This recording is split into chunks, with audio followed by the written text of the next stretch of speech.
Un voilier échoué à 50 mètres de profondeur et des plongeurs qui ratissent la zone à la recherche de survivants. Les explorations concernent l'épave d'un super voilier, un yacht de 56 mètres de long qui a coulé au large de Porticello ce lundi, à environ 15 km à l'est de la capitale sicilienne Palerme.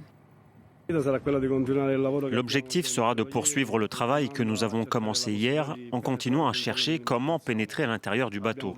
Nous avons toutes les équipes sur le terrain, les équipes de spéléologie sous-marine, des équipes préparées à travailler dans ce type d'environnement sous l'eau. À bord du Bayesian, joyau d'architecture et de technologie navale, 12 passagers et 10 membres d'équipage. Le propriétaire est l'un des 6 portés disparus, Mike Lynch, un magnat de la tech. Selon un proche, le Bill Gates britannique avait organisé la croisière pour célébrer sa relaxe en juin dans une affaire de fraude aux États-Unis, avec des membres de sa famille et certains employés et avocats. Les autorités recherchent aussi Jonathan Bloomer, président du conseil d'administration de Morgan Stanley International, et sa femme. Une tempête aussi soudaine qu'imprévisible. Une trompe d'eau aurait touché le navire. Le capitaine du bateau qui les a secourus raconte que quand le vent s'est calmé, ils avaient perdu de vue le yacht à proximité.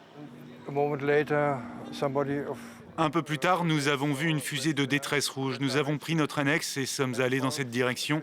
Nous avons trouvé 15 personnes dans le radeau de sauvetage. Un seul corps inanimé a été récupéré. Selon la presse, il s'agirait du cuisinier du navire. Emmenés dans un hôpital de Palerme, les survivants sont sous le choc. Il est clair que leurs souffrances physiques sont peu nombreuses, quelques blessures seulement. Mais le chagrin de savoir qu'ils ont perdu leur compagnon de voyage est très grand pour eux.